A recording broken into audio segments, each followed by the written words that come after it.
Okay, so now we have finished the Second World War, and we are in the world of the Cold War.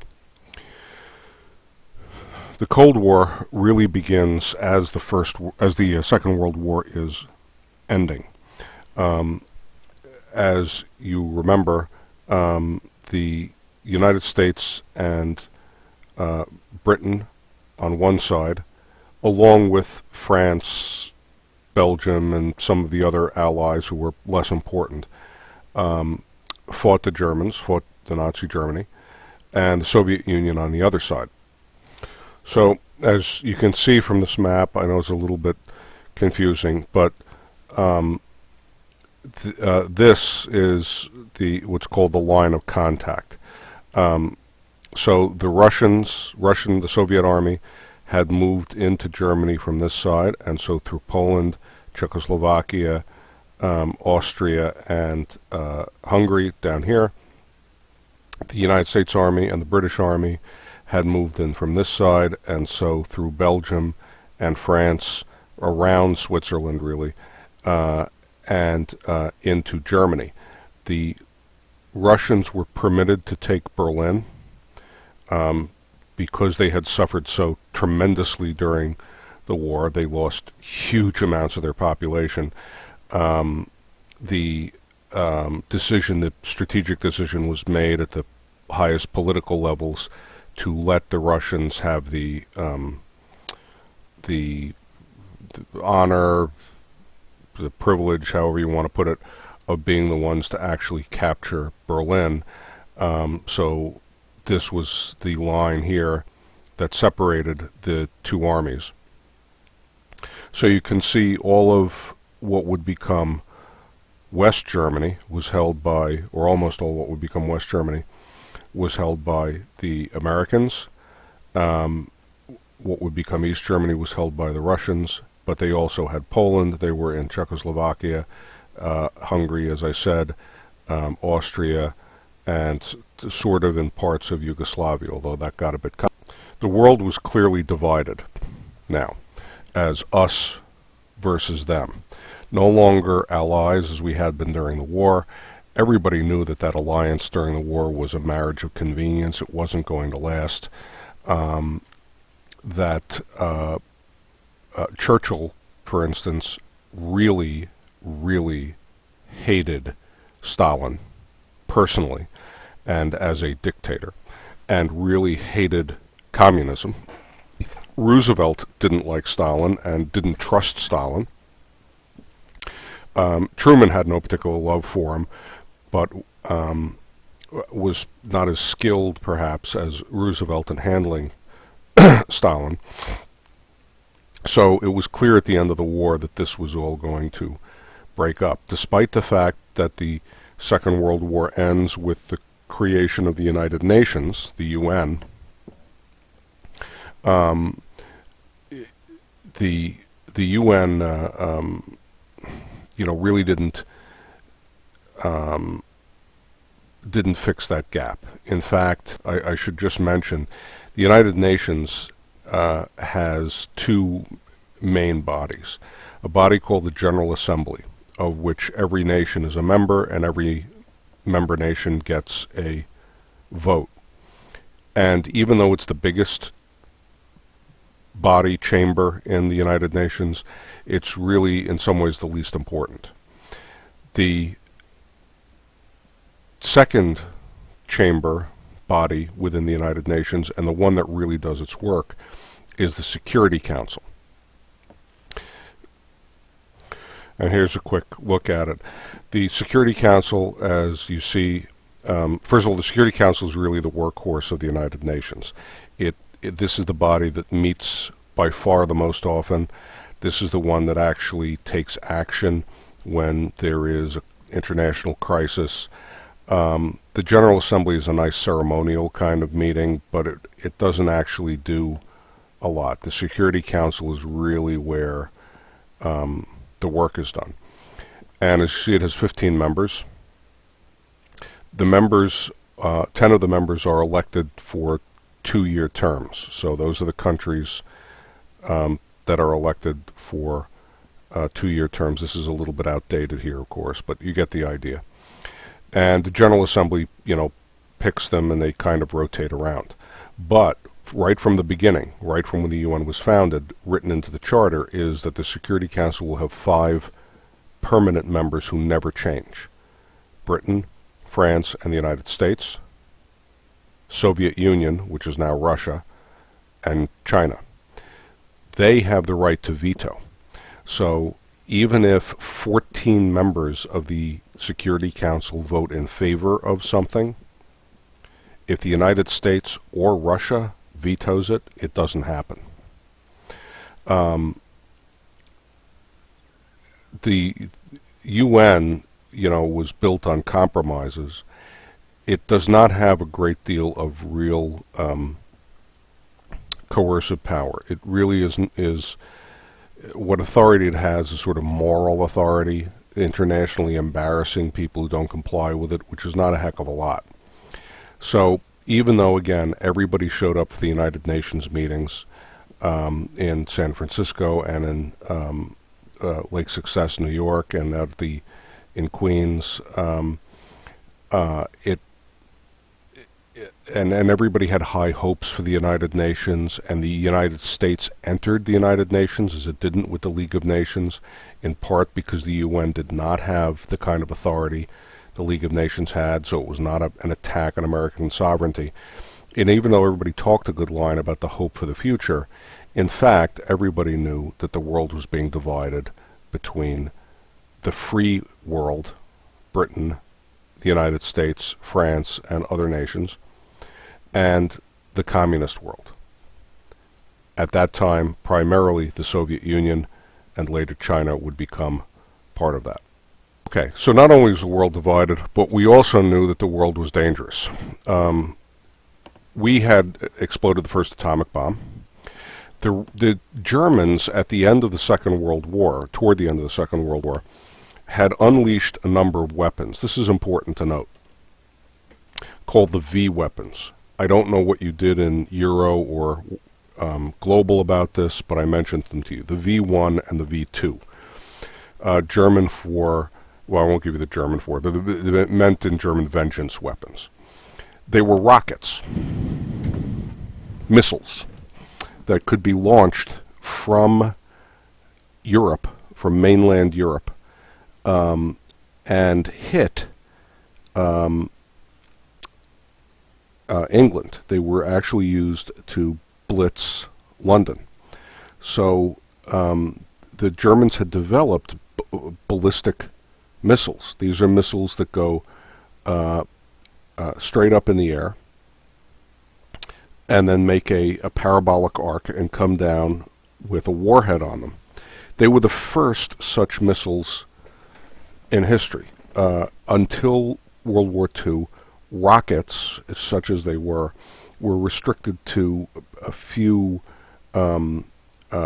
fireworks kinds of things, but nobody could figure out how to make them practical for carrying payloads of any weight, that is carrying an object, carrying a warhead that would explode, or carrying a person or anything like that. Nobody could figure out how to do it.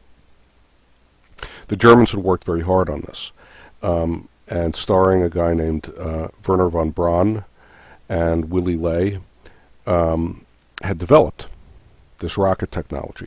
We also knew that the Germans had been attempting to build an atomic bomb. You may have heard of, I hope you've heard of in chemistry or in physics, Heisenberg's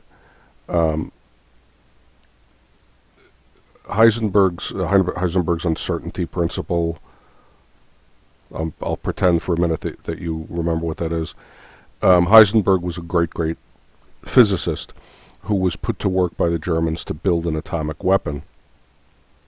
And to this day, again, there's much controversy. They never actually got one built, and it is not entirely clear whether that was because they were unintentionally on the wrong track. Heisenberg was doing a lot of interesting research, but the kind of research he was doing would not have worked to get them a bomb. whether that was unintentional or whether Heisenberg knew exactly what he was doing and decided to give them enough science so it would look like he was working on a bomb, but really be deflecting it so that they would never actually get one. There's a lot of interesting discussion about that. The bottom line, though, is that at the end of the war, both the United States, the British, and the Russians all went into Germany, and one of the first things they did was grab all the scientists. Everybody went in there like, a fire sale and just grabbed all of the German scientists they could get their hands on to get them back to their country, to get them working on weapons for themselves. Absolutely true. Eventually, we're going to talk about the U.S. space program and putting a man on the moon. That was accomplished by Wernher von Braun, the guy who invented the V-1 and the V-2 vengeance weapons for Nazi Germany. The Soviet Union also had German scientists and had whatever they could get their hands on from that. So we knew that they were working on missile technology, as we were. We knew that they were working on atomic weapon technology. They would not explode their first atomic bomb until 1949, which on the one hand was a couple of years after the war, on the other hand surprised us because we didn't know that they were anywhere near that close to having one. It turns out that they had some American scientists who were working as spies for them. Anyway, but we knew that the Soviets, that not only the world was split, but that the Soviets were working hard to be as technologically and militarily advanced as the West was. In 1947, you also had country after country fall into the Eastern Bloc. The Eastern Bloc, B-L-O-C, no K, were those countries that were allied with the Soviet Union. So here in the dark red or pink here, you have the Soviet Union itself. And then you have Poland. You have East Germany, the half of Germany that the Soviets were occupying. Czechoslovakia, Hungary, Romania, and Bulgaria here. All of those countries, in Germany, the Soviets actually had troops all over it. The Americans and the British had agreed with Russia to split Germany up into sectors in order to rebuild it after the Second World War. So on this side you had a British sector and a French sector and an American sector, which we managed, provided police presence for, tried to help rebuild the government with the goal of reunifying Germany at some point into a denazified society. On this section that was the Soviet Union was occupying, they kept it separate and encouraged in each of these countries a communist party, a local communist party, which eventually through a series of revolutions and votes and coups and military pressure took control, so that East Germany became the German Democratic Republic. And the Soviets always added the word Democrat to the names of these countries. They were always the Democratic Republic of this or that, which was their way of trying to show how much they were returning power to the people. Anyway, so they created the country of East Germany, the Democratic Republic of Germany. They recreated Poland, but as a communist state, Czechoslovakia as a communist state, Hungary as a communist state, Romania and Bulgaria. And in each case, they helped, urged, encouraged, provided military support, provided KGB support. The KGB, the secret police of Russia, as bad as the Gestapo ever was in Germany, helping them to form their own. And so you had Soviet-style communist dictatorships in each of these countries. East Germany, for instance, had an outfit called the Stasi. The Stasi were the East German secret police that in some ways made the KGB look like amateurs. So each of these became communist countries. Yugoslavia became a communist country, but deliberately not aligned with the Soviet Union. During the Second World War, Marshal Tito had been the great fighter of the Germans. He was a communist and had welded together Yugoslavia, which just means the Southern Slavs. That's what Yugoslavia means. And took what had been bits and pieces of the old Austro-Hungarian Empire, Croatia, Slovenia, parts of Bosnia, or Bosnia-Herzegovina, parts of Serbia, parts of Macedonia, and had pulled those all together into this difficult coalition of states. It was a communist country, and Tito was the dictator of that country, but he deliberately did not want to be a client state of Russia, and so he kept himself independent, sort of, from everybody. Over on the other side, of course, you had Britain and the United States, and the countries that were considered Western democracies. Switzerland remained neutral, Finland remained neutral. Albania was its own kind of complicated politics there. But this is what the world looked like over there. So in 1947, they were watching, in 46 and 47, they were watching country after country in Eastern Europe be taken over by a communist party or a communist government or a communist dictatorship, and clearly Russia was either overtly doing it or was really behind a, quote, local communist party. So that's what they're looking at. World is divided. It's a dangerous place. The Soviets are getting more and more powerful, more and more technology, expanding their base in Europe. And it looked like Greece and Turkey were going to be the next two targets.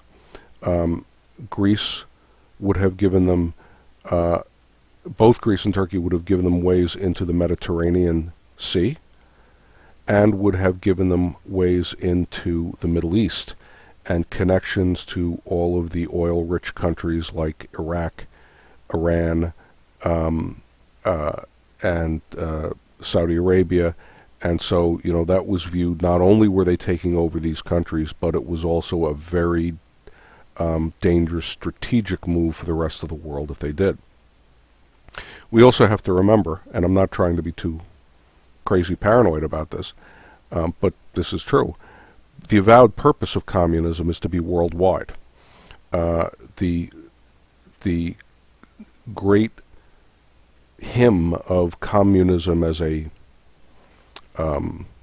philosophy is the Internationale, which was sung by all of the socialist/communist revolutionaries in the 1800s and even into the 20th century. And you had this thing called the Comintern, which was this coalition of all of the communist parties around the world, the idea being that the ultimate goal would be to create one world totally dominated by communism, which they thought was a good thing, you know, the classless society and all of that business. But there was communism was is a philosophy that has built into it this drive to expand, to spread. It's almost like a religion. They have built into it the need to proselytize and convert.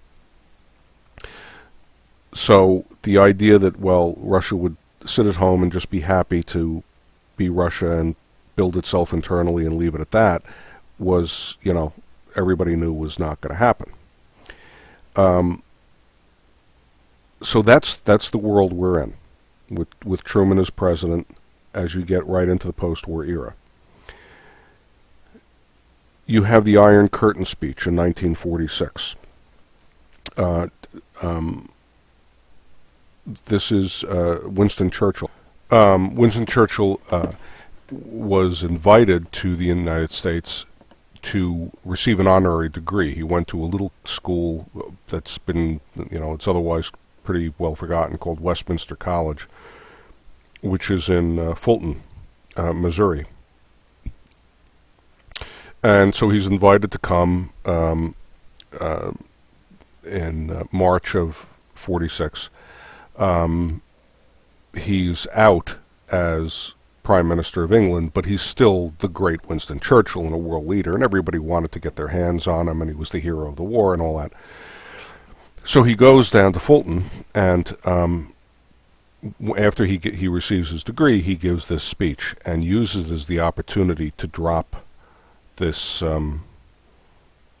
really to drop this challenge out there. You can look up him delivering the speech online. There are newsreels of it. I won't do it because I think the sound that comes through this thing is pretty lousy when I try to do that. But let me just read to you a couple of the key paragraphs. The United States stands at this time at the pinnacle of world power. It is a solemn moment for the American democracy. For with this primacy in power is also joined an awe-inspiring accountability to the future. As you look around you, you must not feel not only the sense of duty done, but also you must feel the anxiety lest you fall below the level of achievement. Opportunity is here now, clear and shining, for both our countries. To reject it, or ignore it, or fritter it away will bring upon us all the long reproaches of the aftertime.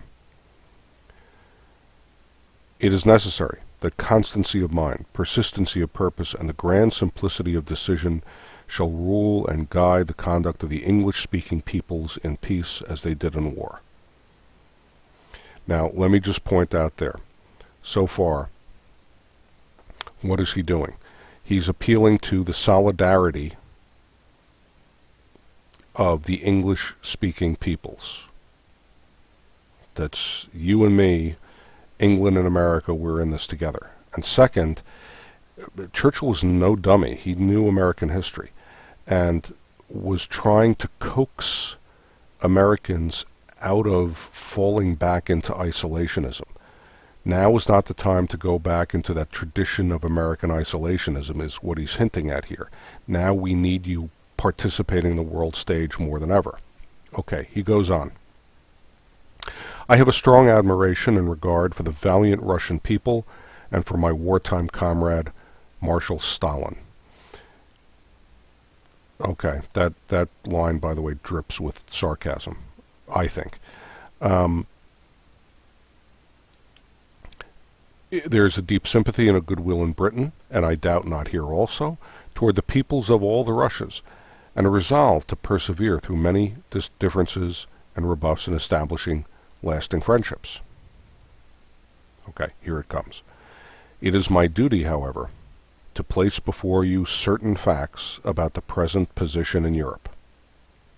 From Stettin in the Baltic to Trieste in the Adriatic, an iron curtain has descended across the continent.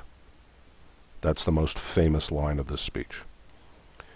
Behind that line lie all the capitals of the ancient states of Central and Eastern Europe. Warsaw, Berlin, Prague, Vienna, Budapest, Belgrade, Bucharest, and Sofia.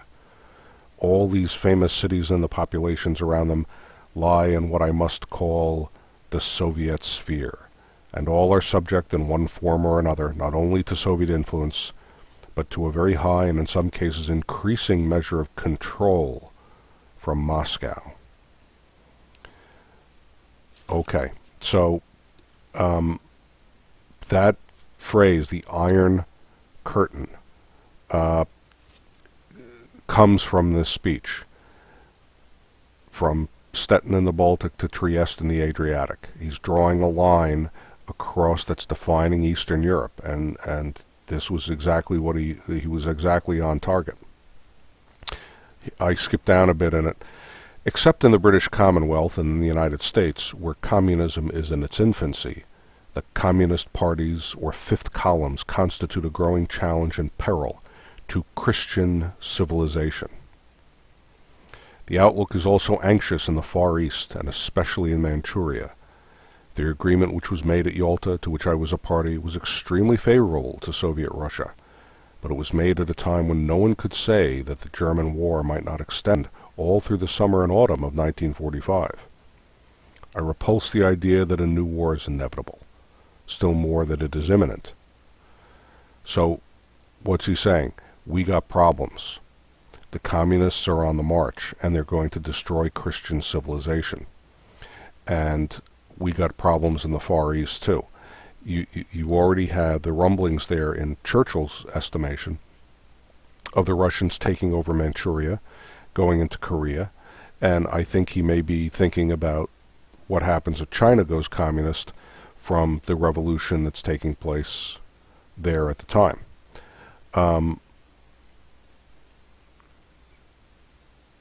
He calls upon, a little farther along toward the end of the speech, if the population of the English-speaking Commonwealth, meaning Great Britain, be added to that of the United States, with all that such cooperation implies in the air, on the sea, and all over the globe, and in science and industry, and in moral force, there will be no quivering, precarious balance of power to offer its temptation to ambition or adventure.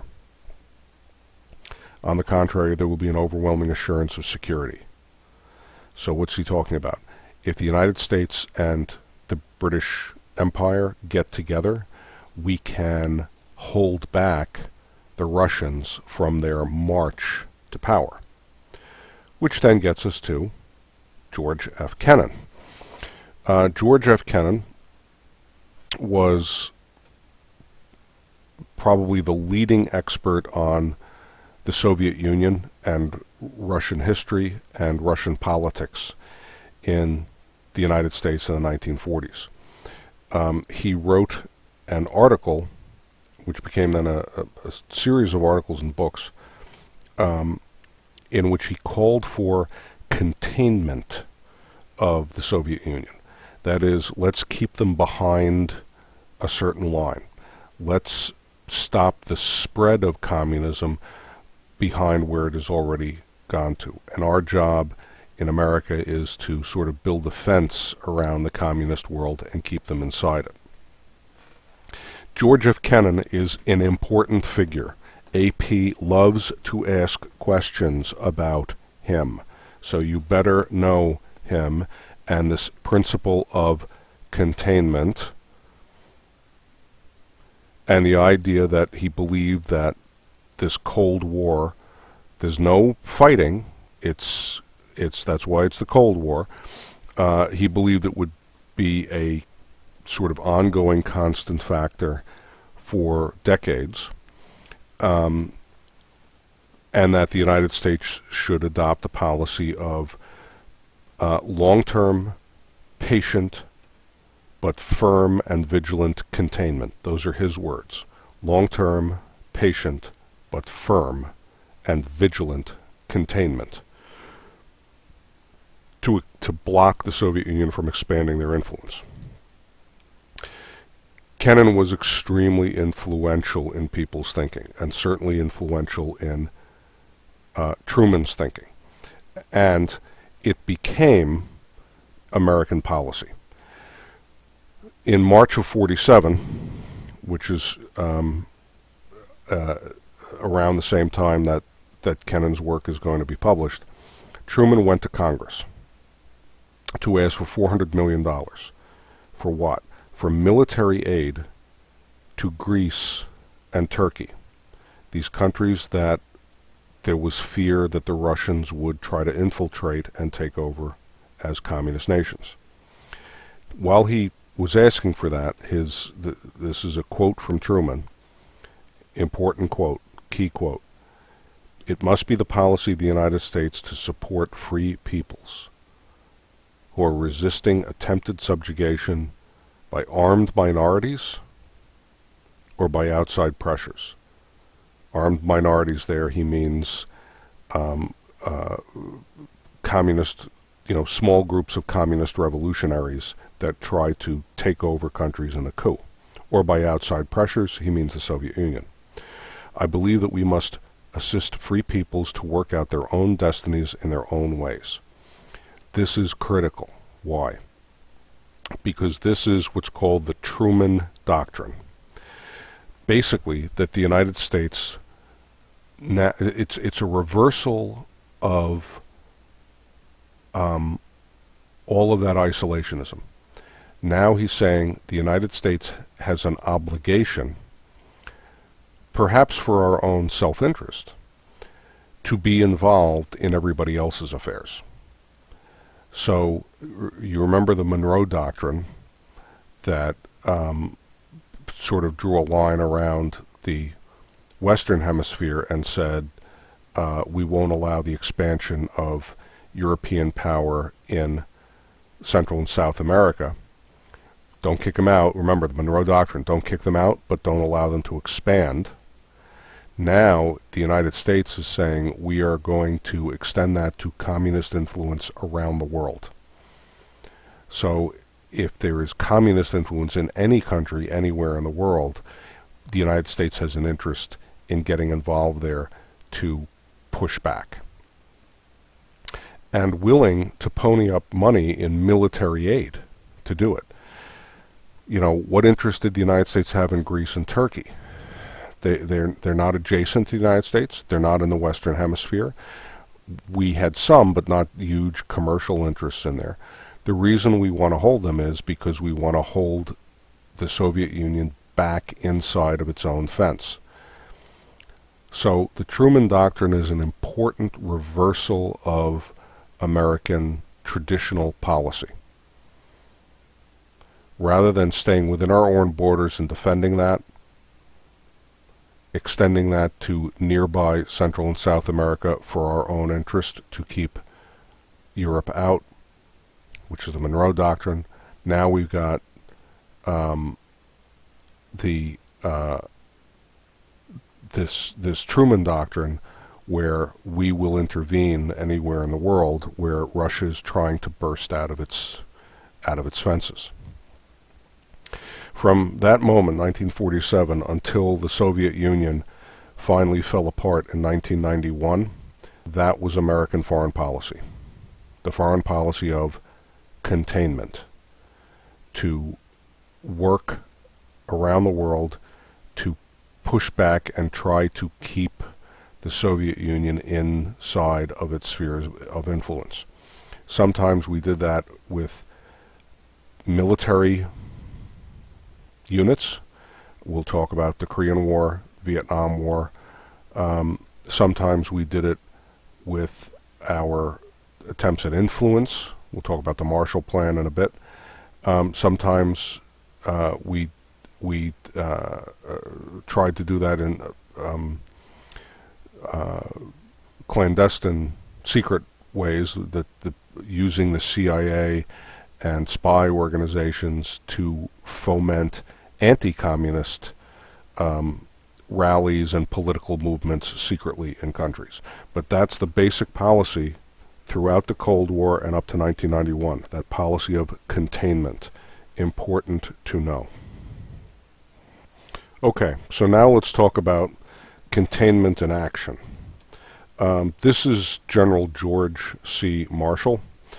George Marshall was America's first five-star general, a rank that was created really for him originally, and then a handful of other guys who served in World War II. Marshall had been the chief of staff of the U.S. Army during World War II. He doesn't get as much sort of drama as some of the other generals because he spent the entire war in Washington, D.C., really running the war from there. So George Patton, everybody remembers George Patton because he's so colorful and all that. Patton was a field general who was actually out in combat. Eisenhower, of course, was in England running things like the D-Day operation. But Marshall was the mastermind behind the entire war strategy and really is what made it go. Okay, I mention him because Marshall is appointed, he retires from the Army, and Truman appoints him Secretary of State. So he becomes a civilian and Secretary of State of the United States under Truman. Marshall gave the commencement address at Harvard University in June of 1947, and commencement addresses are often used by important political figures as places to announce big policies, something big and dramatic. So Marshall used the Harvard commencement address in 47 to announce what became called the Marshall Plan. Marshall was not a nutjob egomaniac. He didn't name it after himself. It comes to be called that by others. The idea of the Marshall Plan was to go into the countries of Europe that had been really devastated. I mean, you have to realize, even a country that won the war, like Belgium or the Netherlands or France, they may have won, but they were left wrecked, destroyed, industries destroyed, factories destroyed, populations devastated, harvests torn up. The people of the Netherlands, for instance, the winter after the war actually almost starved to death en masse because the agricultural system was so destroyed and screwed up. England, which was not actually invaded, that won the war, England had rationing, severe rationing of foodstuffs, of cloth, up until 1952.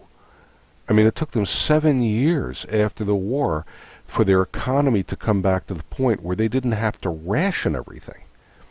And as I said, some in Belgium and the Netherlands and some other parts of Europe, people were literally starving to death after the war because you had to rebuild almost from nothing. So Marshall's plan was to go in and spend vast amounts of American money to help these countries rebuild quickly, rev up their own local industry again so that their economies would pick up, so that people would be able to have jobs, feed themselves, and they could sort of start to pick up where they had left off. In his speech, where he proposes this, he says, quote, "Our policy is directed not against any country or doctrine, but against hunger, poverty, desperation, and chaos." It's a noble thought. Hunger, poverty, desperation, real despair, and chaos were the problem in Europe. However, the Marshall Plan policy was as much about containing communism as it was about anything else. By helping to rebuild these countries quickly and efficiently, it first of all made them strong so that the Russians wouldn't be looking, practically to be able to move into them, and it gave the people a strong enough economy that they weren't looking around for revolutions, looking around for communist parties, looking around to tear down their society. As we talked about when we did the American Revolution, one of the differences between the American Revolution and the French Revolution is you didn't have the incredible, horrific chaos in America that you had in the French Revolution. Why? Because in America, people were largely doing okay. I'm not saying there weren't poor people here, but you had a pretty strong middle class. You had a lot of people with a lot to lose. So even though Jefferson and Adams and those cats, they all wanted to get rid of the British, they didn't want to tear society apart. They wanted to keep everything pretty much the way it was. They just wanted to change the government. In France, because people had nothing and were literally starving in the streets poor, they had no problem tearing down society and figuring, well, anything we do has got to be better than this, so let's start over again. So they wanted to avoid that in Europe. Marshall Plan spent $13 billion, which again at the time was a lot more than it is today. But $13 billion over the course of 4 years in 16 different countries in Western Europe. Basically any of the countries that that were friendly to the United States, that would accept our help, we went into and we offered them this help. It was spectacularly successful. At the end of those 4 years, so by the time you get to 1951, 52, excuse me, the production, industrial production in Western Europe was 40% higher than it had been even before the war. So they didn't just get back to okay, they didn't just get back to where they were actually doing better then than they had been before Hitler started all of his mess, which was great. That's where we wanted them to be. There was also an element in there, I think, of, and you're getting a little bit of my interpretation here, but of propaganda. You know, if you think about it, one of the countries that really did the best during this period was West Germany. The economy in West Germany came roaring back, booming back, and West Germany became a great center for manufactured goods. And the West German economy did pretty damn well during the 50s. Well, if you were an East German looking across the border at how they were living in West Germany, because the Soviets didn't have the money to be able to do this. The Soviets couldn't go in with their own Marshall Plan in Eastern Europe. They just didn't have the cash. And we can get into arguments about it, but there's an argument to be made that communism does not produce the kind of economic results that well-structured capitalism does. So the folks in Eastern Europe were living with crappy, kind of backward consumer goods, not terrifically great or terrifically abundant food, waiting on long lines at the supermarket, at the grocery market, lots of shortages, lots of difficulty getting things. You had to know somebody high up in the Communist Party if you wanted to get a favor and get a good apartment and all that. And they're looking over the wall at the West Germans. Their brothers, literally family members, were split apart by that East Germany, West Germany split. They're looking across the border at the West Germans, who are doing terrific. They're eating well. They have all the latest gadgets and television, and which also comes in after the war. Radio and entertainment, and no shortages of anything, and everything looks great. Well, that's pretty good propaganda for the West. And an awful lot of people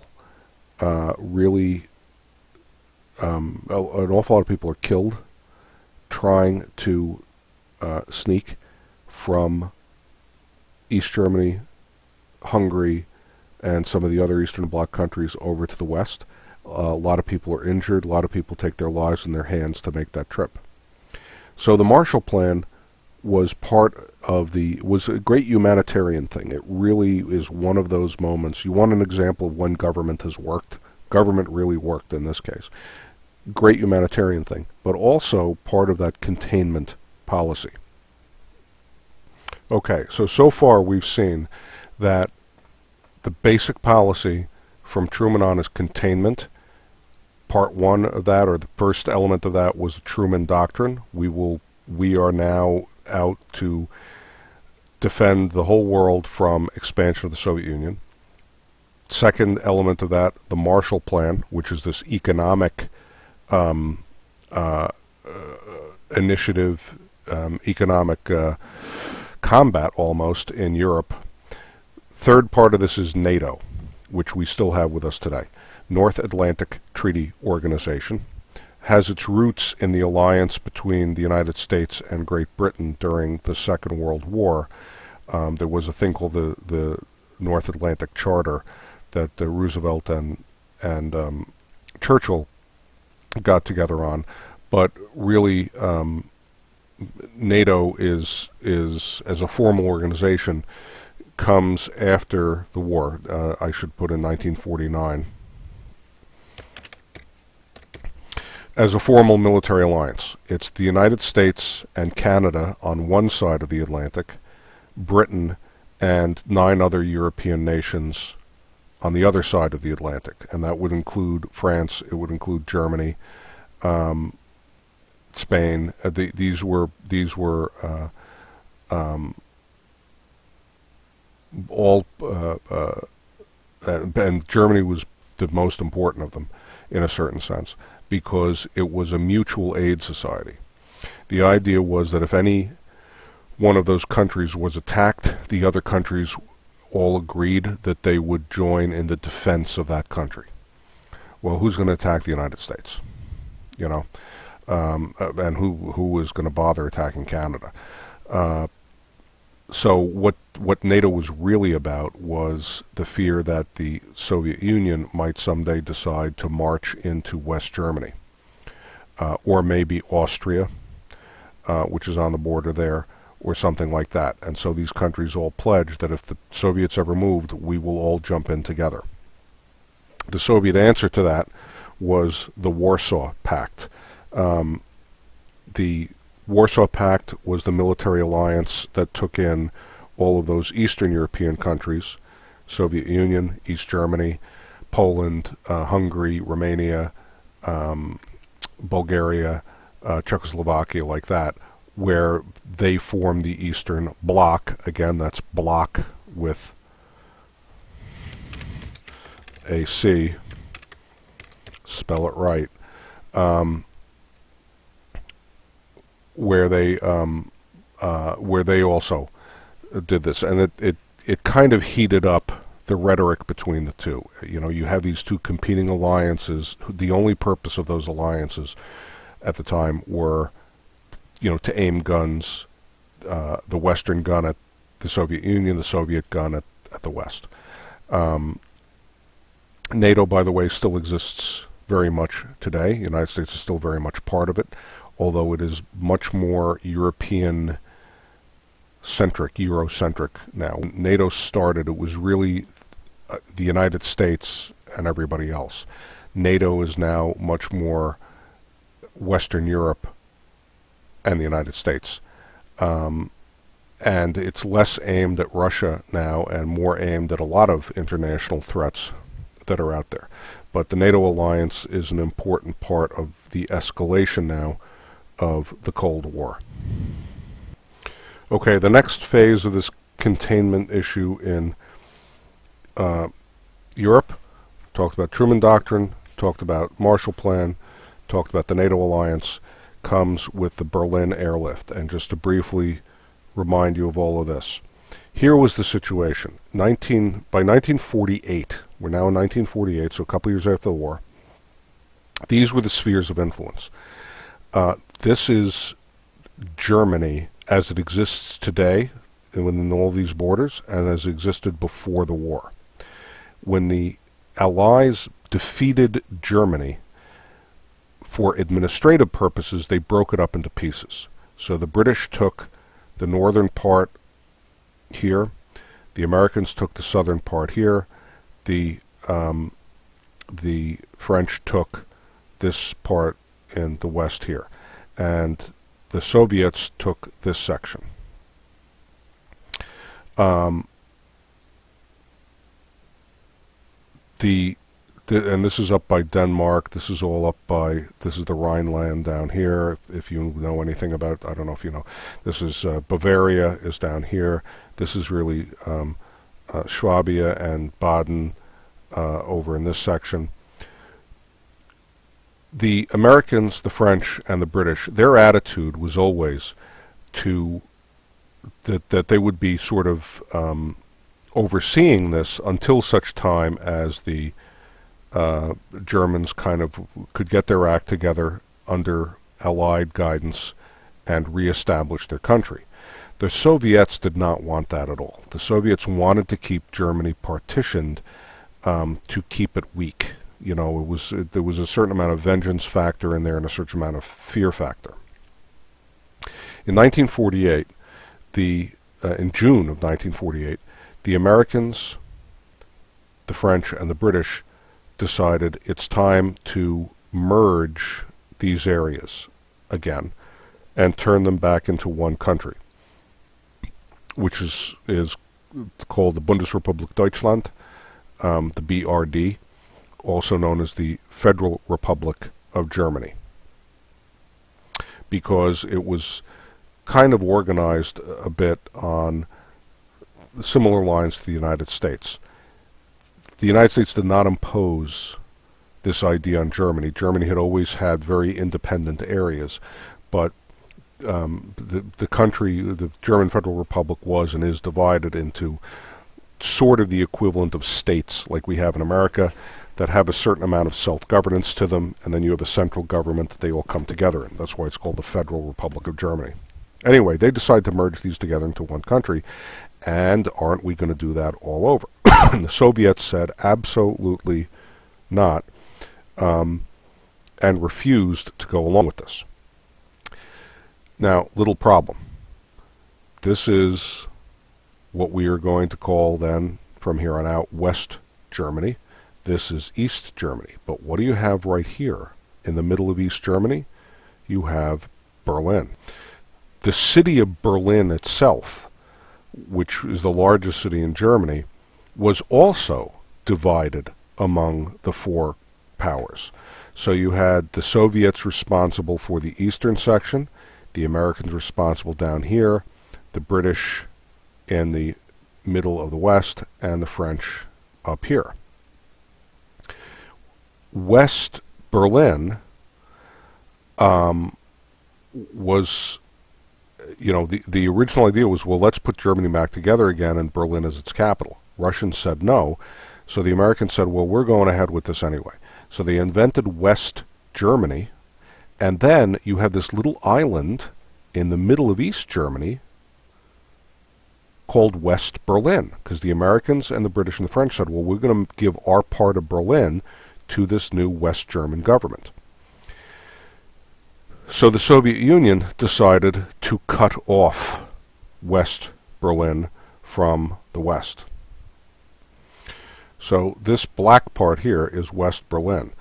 The Soviets cut off all of the roads leading into West Berlin, chopped it off from any connection to the outside world, especially any connection to West Germany. And this was devastating. West Berlin had a population of about 2 million people. It was a tidy little city, but it needed to be supplied from outside, as any city does. And they had enough food and enough fuel, to heat the homes for about a month, maybe a month and a half if you stretched it. That was it. So they couldn't survive unless they got outside help. The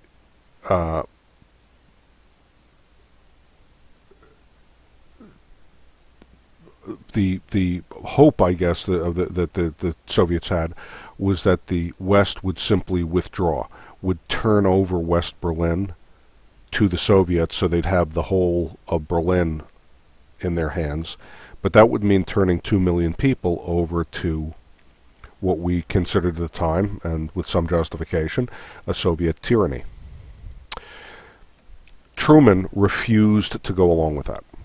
And so he put the United States Air Force to work, U.S. Air Force and the U.S. Army, in an unbelievably massive airlift. Airlift is when you bring in supplies by plane. And so U.S. And primarily U.S., but there were also British and French troops and planes involved, but it was primarily a U.S. operation, brought in 4,500 tons of food and fuel every single day into the airports to be distributed to the people. And there you see the German kids all gathered out there outside the airport as the planes came in. it was a remarkably dangerous mission, because at any moment you had to fly. You have to remember, you're flying over Soviet airspace all the way from West Germany into this little island in the middle of East Germany. At any time, the Russians could have decided to start shooting these things down, could have given them a hard time.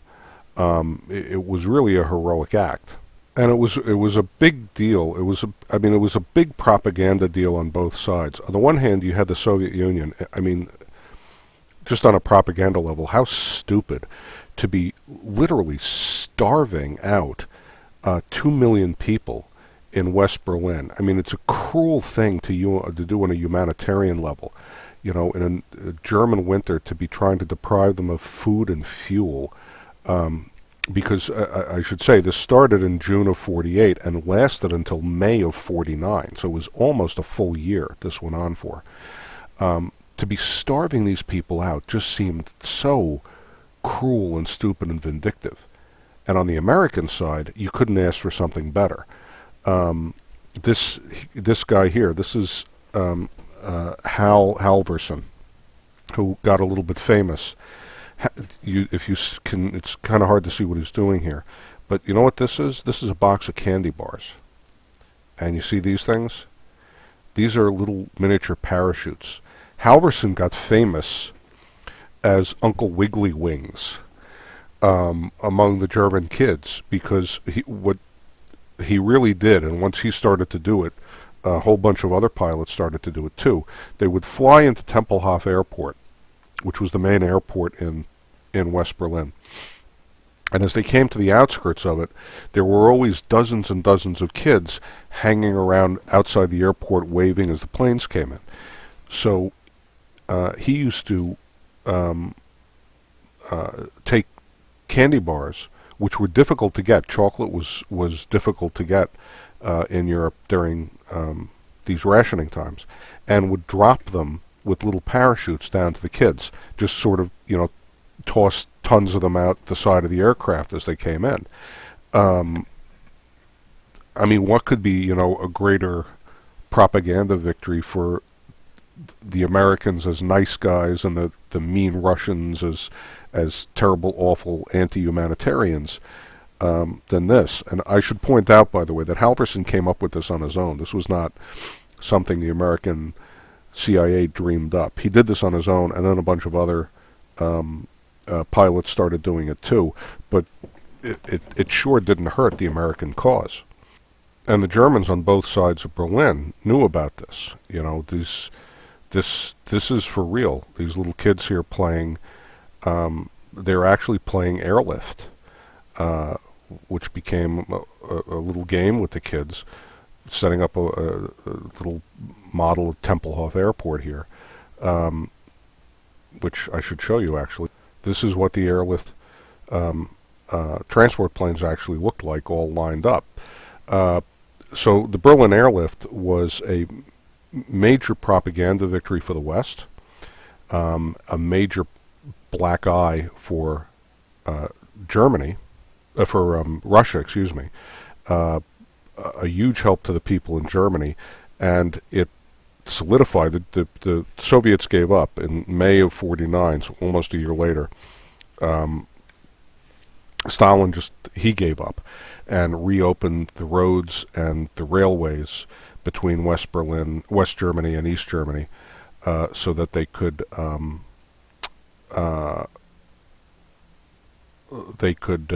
resupply, West Berlin in the normal way. And West Berlin remained this little island of freedom in the midst of oppressed, Sovietized, communist East Germany, right up until 1991. The Berlin Wall, when the Berlin Wall came down, that was really, in most people's minds, that was the end of the Cold War, and the real reunification of Germany then.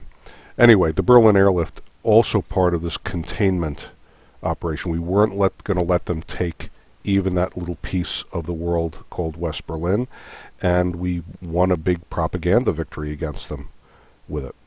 Just point out to you, that's the Berlin airlift metal. Any of the American soldiers who participated in the airlift in any way were awarded this medal for their participation. So if you ever see it around, if grandfather or great-grandfather has one of these kicking around, that's what it's for. It's called the medal. It's officially called the Medal for Humane Action, but it's really the medal for the Berlin airlift.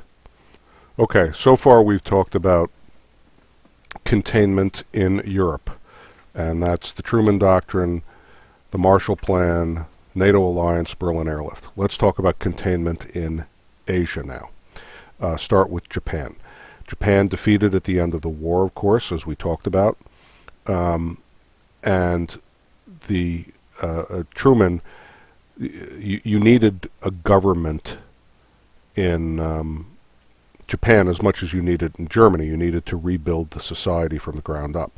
So in the case of Japan, Truman appointed Douglas MacArthur, General Douglas MacArthur, there he is, the guy who had commanded the Pacific Theater in the war, as effectively the ruler of Japan. He was to oversee its reconstruction. MacArthur did a few things that were controversial but actually worked. You see him standing here next to, that's the emperor. That's Emperor Hirohito. On the one hand, MacArthur allowed, as we never would have done in Germany, by the way. As you know, Hitler killed himself before the end of the war. All of the leading Nazis were put on trial at Nuremberg for the war crimes. Most of them were executed. Some committed suicide. The remainder were put in jail for long sentences. In Japan, MacArthur took a different attitude. He left the emperor in power.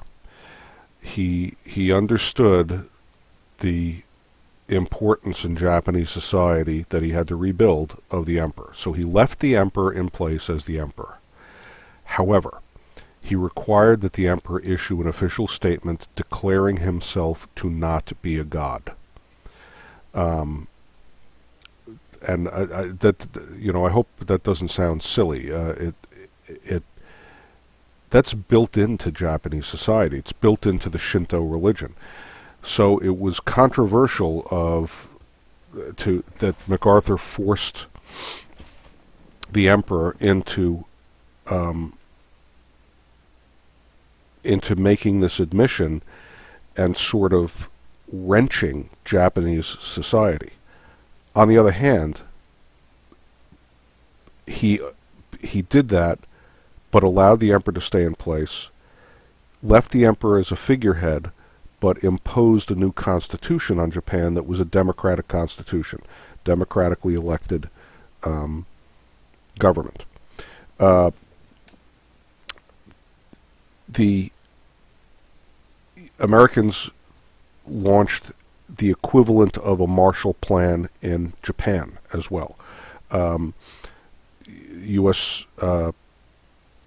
money was used to rebuild the factories, to get industry restarted, and we still have this joke of made in Japan. It's not a joke anymore. I mean, the Toyotas, which are made in Japan, are some of the most reliable cars around. Your electronic devices, many of them have their origins in Japan, but made in Japan became a joke in the 50s because Japanese industry geared up very quickly and produced a tremendous amount of stuff which they export to the United States, and a lot of it, made cheaply to make money quickly. So there was this kind of, well, hey, it's not a good, solid American-made thing, it's a cheap piece of Japanese junk. Well, yeah, but it helped them get their industry restarted. It also launched them into the electronic industry, which they got into very early on, eventually coming, as we know, to dominate it. So that by the early 50s, Japanese economy had also recovered just as it had in Europe. MacArthur, was pretty firm in his leadership, but he was also perceived as having been fair. And because the Americans had helped Japan rebuild and had not gone out of their way to humiliate the Japanese, this was viewed favorably by the Japanese. And so Japan became very sympathetic to the West.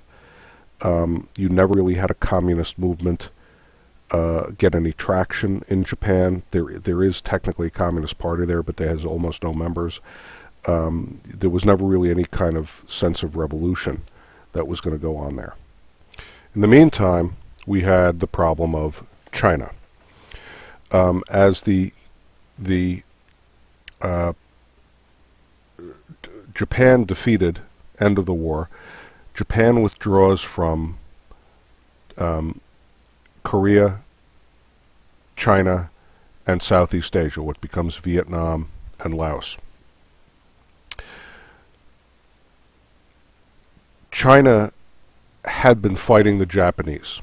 There had been an ongoing, as I hope you know from Global, I don't know, there had been an ongoing civil war in China that really had been going on since the turn of the century, and various warlords kicking the emperor out. Eventually, it had turned into, in the 30s, this war between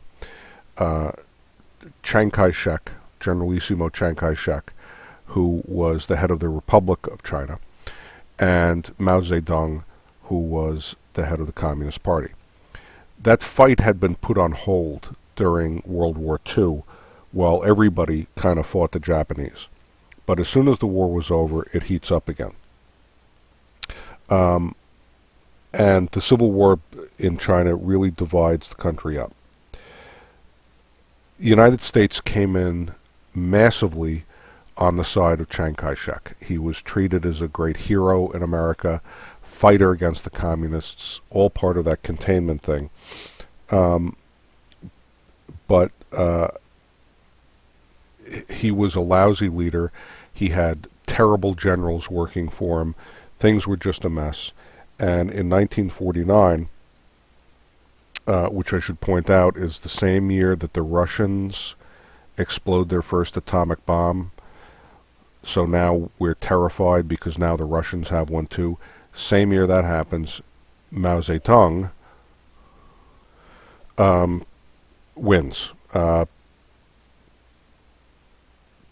It was October 1st, 1949, that he declares the People's Republic of China, which when you get over into the Eastern world, if there's a People's Republic in the name, it means it's a communist country. So the People's Republic of China,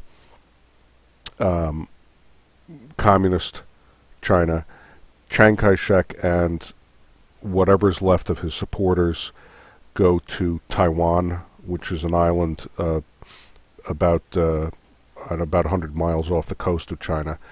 They all move there. And Taiwan then becomes, they claim to be the real China, but mainland China is under the control of Mao. Mao immediately signs a friendship treaty with the Soviet Union, which kind of fools us for a bit. We originally interpret that as meaning that China and Russia are now allied as a single force in this worldwide march of communism. I should also point out, just keep it aside for a minute, that you have similar things happening elsewhere. As the Japanese move out of Vietnam, you have a strong communist movement in Vietnam that tries to take over. Same thing in Korea. Anyway, so we are terrified that this new People's Republic of China is really just an annex to the Soviet Union, and the two of them are going to push worldwide communism. What we later discover, and it takes some time for Americans to begin to understand this, not so much. People's Republic of China and Soviet Union have a lot of friendship between them and put on a big show of friendship, but in many ways they're as much rivals as they are friends. But it's a complicated relationship. Okay. Well, then clearly now the world is really a mess, because it's Soviet Union and it's part of Europe, China in Asia versus the United States. Hence, we come to the Korean War. Okay, so there we go. There's Korea up, sort of hanging off of China there, and not far, this is the Soviet Union up here, this is Manchuria, Soviets all down here, and you've got Japan over here. All right. North Korea, South Korea.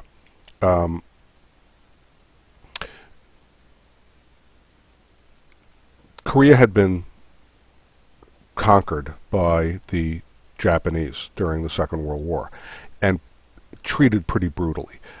You have heard, I'm sure, of the medical experiments that the Nazis did in the concentration camps. Well, the Japanese committed similar atrocities against Koreans on the Korean peninsula. It really was appalling, some of what went on. When the war was over, obviously the Japanese gone, and the Allied powers, including the United States and the Soviet Union, we're still 1945, remember, agree to divide Korea into two pieces along the 38th parallel. And the Soviet Union would be responsible for managing the North, and the Americans would be responsible for managing the South, and it was kind of the similar idea to Germany. Eventually they would be reunited together once everybody got their act organized. Instead, of course, the Soviet Union helps North Korea become a communist state, and the United States helps South Korea become a non-communist state. Okay, so that gets us then to 1950. And in 1950, June 1950, here we have the red lines here, the North Korean army attacks South Korea, invades, really. They go smashing into the South, and June, July, August, September, wham, come right down here, right through Seoul, which is the capital of South Korea, and they push all of South Korea. They take over everything except this little corner. You see this line here? This is all that is left of South Korea by September of 1950. The North Korean surprise attack shocked everybody. Immediately, it sort of flies in the face of American policy of containment, because it's literally an expansion of communism. Nobody saw it coming. Nobody expected it to happen. And you're watching this country be taken over, and this is it down in Busan. This is all that's left of South Korea.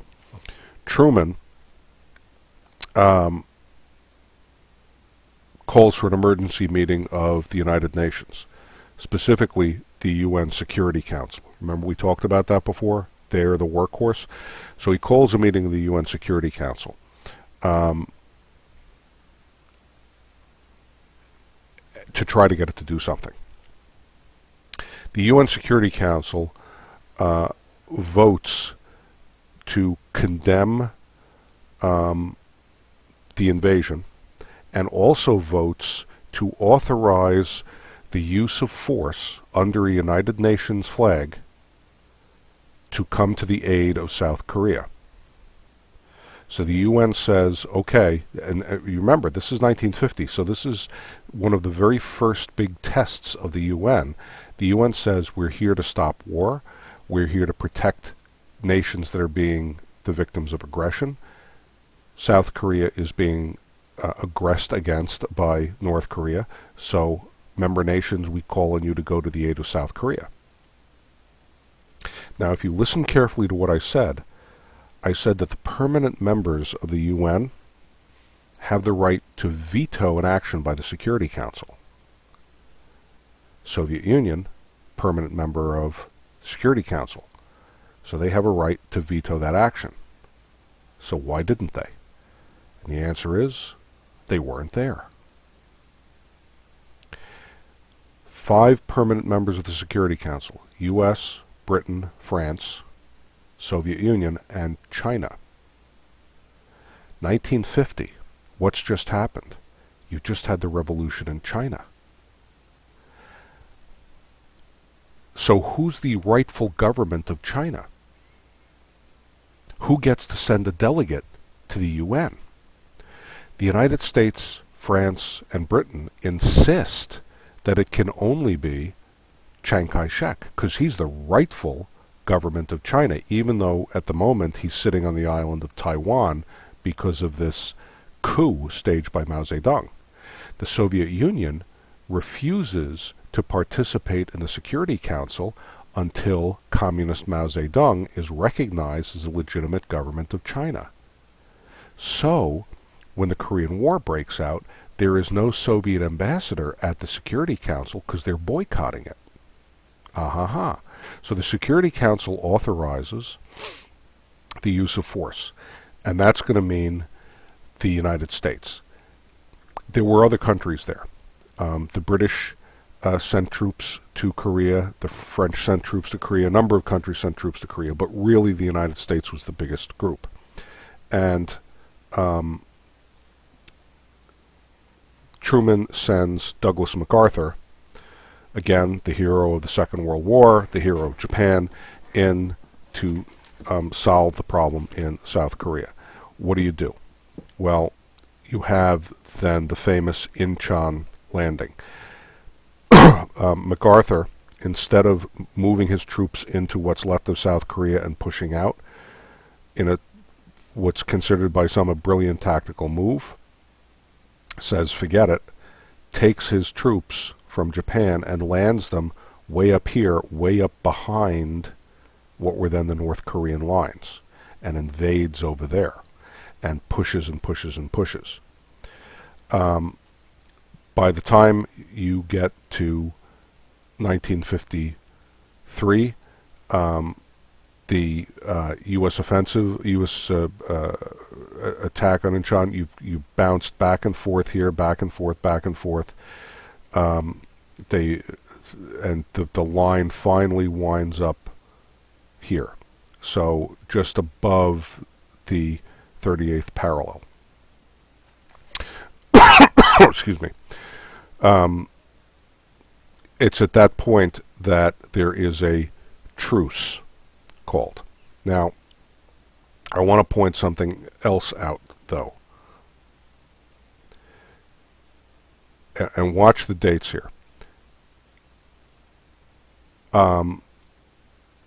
September 1950, this is all that's left of South Korea.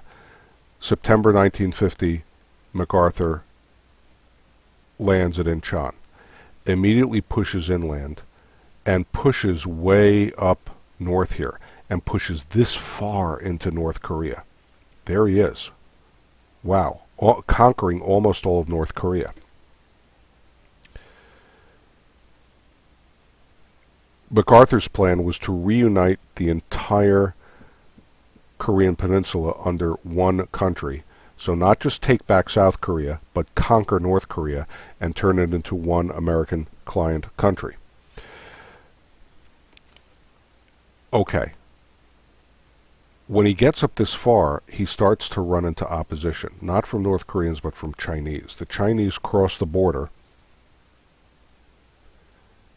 and come in. They counterattack, and they push MacArthur back down.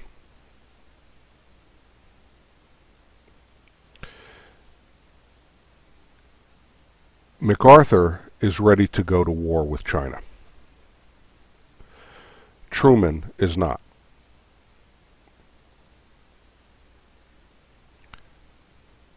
Truman has decided that trying to reunite all of Korea is going to set the United States into a full-blown war with China, which is something he doesn't want to get into.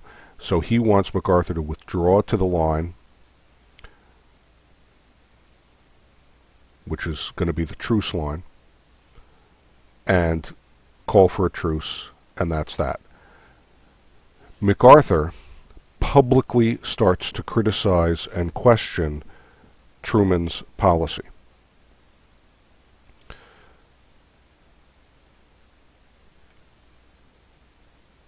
Now, in the United States, we have a sacred tradition, a sacred part of our law, that the military works for the civilian government. The president is the person elected by the people to run the government. Generals work for him, not the other way around. So when MacArthur starts to question official U.S. policy on this, this puts him in a situation where he is insubordinate to the President of the United States. Truman really doesn't have a choice if he's going to be a decent president and a good commander, but to fire MacArthur. Now, I want to set you up on this again. In case you haven't followed this, let me do this with you again, okay? North Korea, South Korea, divided on the 38th parallel after the war. Russia up here, we're down here. Russians turn North Korea into communist country. We turn South Korea into democratic country. 1950, North Korea invades South Korea, pushes it down to this little square. U.S. goes to the UN, complains. UN authorizes use of military force to defend South Korea. MacArthur's put in command, lands at Incheon, pushes all the way up to the Chinese border. Chinese come across the border and now enter the war and counterattack, push down. Truman says, okay, let's have a truce. MacArthur publicly says, our president doesn't know what he's doing. So Truman feels he has to fire him.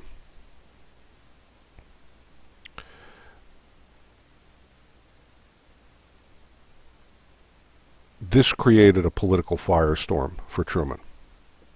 MacArthur was a great war hero, well beloved in the United States, very beloved by the most conservative political elements in the United States, and because there was such a paranoia about the communists and the coming of the communists, Truman firing MacArthur, who seemed like a guy who wanted to fight China, let's go for it. Truman seemed to a lot of people to be soft on communism. There was open political protest of this. There was even an attempt to get MacArthur to run for president. There was a committee put together to have him run for president.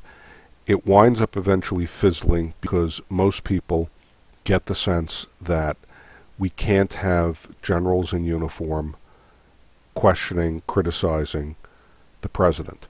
An individual citizen can do that, sure. A congressman can do that, sure. But to have a guy who's in charge of a military unit questioning the commander-in-chief publicly, this is not healthy for the country. As a result, MacArthur was dumped. His political career, they kind of make noise about him running for president, but it turns out there's not nearly enough support for that, and he kind of goes off into retirement. In the meantime, the Korean War sort of grinds on in this stalemate with the two sides shooting at each other over that approximate 38th parallel line until 1953, when an armistice that is just a truce was signed that left the 38th parallel as the border as it originally had been. Couple of things to notice about the Korean War. First of all, it was not technically a war. Truman did not go to Congress to ask for a declaration of war. Congress never declared war. The United States was never technically at war with North Korea. It was a United Nations police action. The UN supposed to police the world and make sure everybody followed the rules. North Korea hadn't followed the rules, and so a coalition, an international coalition of forces, of which the United States was the biggest part, had fulfilled its obligation to the United Nations to go in and protect the South Koreans. That's legally, officially what happened. Therefore, Truman never asked for a declaration of war. Truman decided to fight the war as a fulfillment of the UN Charter, not as the United States declaring war on anybody. And the war has not ended. To this day, there is no peace treaty there between North Korea and South Korea. There's no actual final end to that war. There is just a truce between the two sides, which is more or less tense. Sometimes it's kind of okay, relaxed. Sometimes there are little incidents on the border between the two. But that war has not yet technically ended. All right.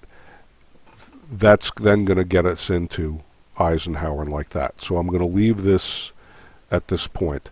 Let me just point out to you that there was a very good question on the 2004 AP US exam talking about evaluating the successes and failures of containment in Asia, Europe,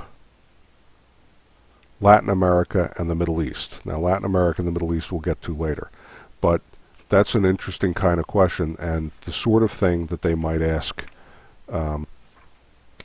again, something along those lines. How successful was the policy of containment? And talk about Asia and Europe and the different nuances there. So think about that. All right? And we'll pick up then with the 1950s at home with the next lecture.